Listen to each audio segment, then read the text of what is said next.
आमतौर पे लोगों में एक धारणा रहती है कि एक राजनेता, एक राजनीतिक व्यक्ति अपना संबंध, रिश्ता किसी राजनेता के घर में ही करना पसंद करता है। लेकिन अगर वो रिश्ता किसी आम आदमी या किसी ऐसे व्यक्ति जो व्यापार से हो या प्रोफेशनल हो, तो लोगों के अंदर एक चर्चा बन जाता है कि क्या वजह है। जी हाँ, हम बात कर रहे हैं सिवान के दिवंगत पूर्व सांसद डॉक्टर मोहम्मद शहाबुद्दीन की बेटी डॉक्टर हिबा की निगाह मोतिहारी के जमींदार घराने में हो रही है। और जिस तरीके से कुछ रोज़ पहले उनकी सगाई हुई डॉक्टर सैयद सदमान,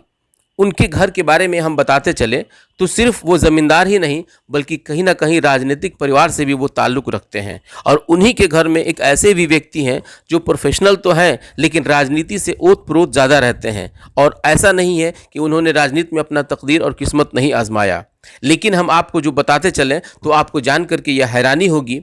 कि डॉक्टर सैयद सदमान के चचा प्रोफेसर सैयद नसीम अहमद, जो कि फिजिक्स के एक जाने माने प्रोफेसर हैं, और उनके पढ़ाई का अंदाज़ आप इससे लगा सकते हैं कि लोग कहते हैं कि जो छात्र, जैसे हमने वहाँ के लोगों से, लोकल लोगों से बात किया तो उन लोगों ने बताया कि जिस तरीके से प्रोफेसर सैयद नसीम अहमद अगर किसी भी छात्र को एक बार फिजिक्स पढ़ा दिया करते थे तो वो पूरी उम्र उसको नहीं भूल पाता, इसलिए कि उनका पढ़ाई का अंदाज़ ही इतना निराला रहता था। और इसका आप अंदाज़ा इससे लगा सकते हैं कि अमेरिका की एक यूनिवर्सिटी ने प्रोफेसर सैयद नसीम अहमद को ऑफ़र किया कि आप हमारे यहाँ आकर के बच्चों को पढ़ाएं। लेकिन प्रोफेसर सैयद नसीम अहमद उन सब चीज़ों को छोड़ करके और राजनीति में ही अपना वो तकदीर आजमाने लगे। ये बात और है कि राजनीतिक पटल पे वो कामयाब नहीं हो पाए। लेकिन लोगों के अंदर, खास करके मोतिहारी में, ये चर्चा का विषय बना हुआ है कि जिस तरीके से राजनीतिक धनी माने जाते थे सिवान के दिवंगत पूर्व सांसद डॉक्टर मोहम्मद शहाबुद्दीन, और जिस तरीके से उनकी राजनीतिक एक पैठ पूरे देश में थी,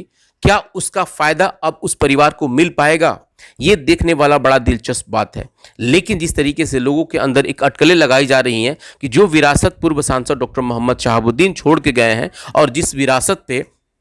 अपना आधिपत्य उनके बेटे ओसामा निभा रहे हैं, और कहीं ना कहीं लोगों के अंदर एक आसरा भी बनी हुई है कि सिवान के पूर्व सांसद डॉक्टर मोहम्मद शहाबुद्दीन के बेटे अब उस विरासत को संभालेंगे, तो अब इसमें एक और चर्चा बन रही है कि उनके होने वाले बहनोई और डॉक्टर मोहम्मद शहाबुद्दीन साहब के होने वाले दामाद डॉक्टर सैयद सदमान के परिवार में भी क्या उनके किसी ऐसे व्यक्ति का राजनीतिक नैया पार लगेगी जो कि पूर्व सांसद डॉक्टर मोहम्मद शहाबुद्दीन के जनाधार के साथ। तो ये देखने वाली बड़ी दिलचस्प बात होगी। बने रहिए हमारे साथ। धन्यवाद।